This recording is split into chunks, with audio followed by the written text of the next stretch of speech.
আওয়ামী লীগের যুগ্ম সাধারণ সম্পাদক মাহবুবুল আলম হানিফ সহ আরও 3 জন অর্থাৎ আওয়ামী লীগ নেতা সদরউদ্দিন খান, আসগর আলী, আতাউর রহমান আতা সহ মোট 4 জনের বিরুদ্ধে একটি নতুন ফর্মাল চার্জ আন্তর্জাতিক অপরাধ ট্রাইব্যুনাল 2 দাখিল করা হয়েছে। সেটার উপরে আজকে শুনানি অনুষ্ঠিত হয়েছে। অপরাধ আমলে গ্রহণের জন্য প্রসিকিউশনের পক্ষ থেকে প্রেয়ার করা হয়েছে। আদালত আগামীকালকে এটার উপরে আদেশ দেবেন বলে জানিয়েছে। এই ফর্মাল চার্জে আমরা মাহবুবুল আলম হানিফের ব্যাপারে কমান্ড রেসপন্সিবিলিটির অভিযোগে নিয়ে আসছি, যিনি ওবায়দুল কাদের সহ এই আন্দোলনকারীদের জবাব দেওয়ার জন্য ছাত্রলীগ যথেষ্ট এই প্রেস কনফারেন্সে নিজে উপস্থিত ছিলেন এবং সেখানে ষড়যন্ত্র প্লাস 29শে জুলাই কুষ্টিয়াতে আওয়ামী লীগের একটা অনুষ্ঠান করে মিটিং করে সেখানে আন্দোলনকারীদের দমনের ব্যাপারে তিনি যে ষড়যন্ত্র করেছিলেন বা আদেশ দিয়েছিলেন সেটা আরেকটা চার্জ, এবং কুষ্টিয়া শহরে 6 জনকে হত্যার দায়ে তৃতীয় যে চার্জ, এই 3টি চার্জ এনে তার বিরুদ্ধে এই ফর্মাল চার্জটা দাখিল করা হয়েছে। এই 3টি অভিযোগ প্রমাণের জন্য সাফিসিয়েন্ট ম্যাটেরিয়াল, তথ্য প্রমাণাদি সব কিছু প্রসিকিউশন দাখিল করেছে। ট্রাইব্যুনাল বলেছেন এগুলো পর্যালোচনা শেষ করে আগামীকালকে কগনাইজেন্স নেওয়ার ব্যাপারে তারা আদেশ দেবেন। আমরা আশা করছি কালকে এই ব্যাপারে যথাযথ আদেশ ট্রাইব্যুনাল প্রদান করবে। আসামিরা সবাই পলাতক, কারণ 5ই আগস্টের পরে পট পরিবর্তনের পরে প্রথম সুযোগেই তারা পালিয়ে গেছেন বাংলাদেশ ছেড়ে। সে কারণে তাদের গ্রেপ্তার করা সম্ভব হয়নি। গ্রেপ্তার করার চেষ্টা অব্যাহত আছে। যখনই তাদের গ্রেপ্তার করা যাবে তখনই তাদেরকে আদালতে উপস্থিত করা হবে, এবং তারা যদি উপস্থিত না থাকেন তাহলে আইন অনুযায়ী পরবর্তী পদক্ষেপ গ্রহণ করা হবে।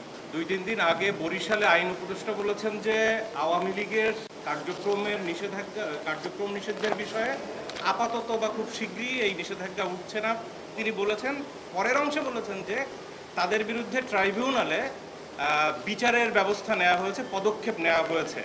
এটা আইন উপদেষ্টা বরিশালে বলেছেন গণমাধ্যমকে। এই ব্যাপারে আপনার কাছ থেকে জানতে চাই। না, আইন উপদেষ্টা কোথায় কি বলেছেন সেটার জবাব আমার দেওয়া উচিত হবে না। তবে আমাদের কাছে দল হিসাবে আওয়ামী লীগের ব্যাপারে ক্রাইমস অ্যাগেনস্ট হিউম্যানিটির অভিযোগে এনজিএম নামে একটি রাজনৈতিক দল আগেই একটা অভিযোগ দায়ের করেছেন। আমরা সেটার ভিত্তিতে তদন্ত ইনিশিয়েট করছি। সুতরাং বলা যেতে পারে যে এই মুহূর্তে আওয়ামী লীগের বিরুদ্ধে, দল হিসাবে আওয়ামী লীগের বিরুদ্ধে অপরাধী সংগঠন হিসাবে তাকে বিচারের মুখোমুখি করার জন্য প্রাথমিক তদন্তের কাজটা আমরা শুরু করতে যাচ্ছি।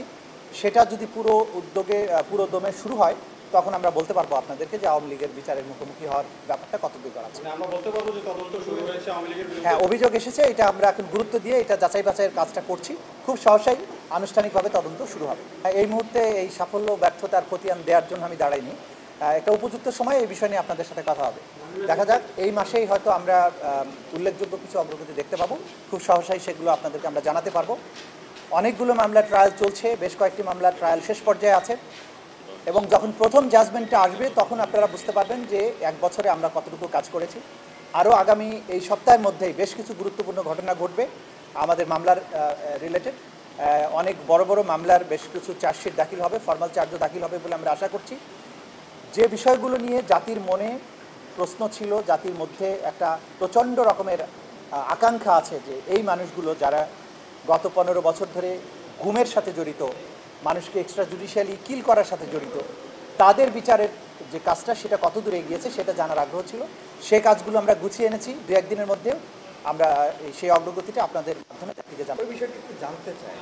যখন আমরা ফর্মাল চার্জ দাখিল করব তখনই বলবো। আর আমি যেটা কথা বলেছি লন্ডনে না, এটা নিউ ইয়র্কের কথা বলেছি। কিছুটা ধারণা আমরা দেওয়ার চেষ্টা করেছি।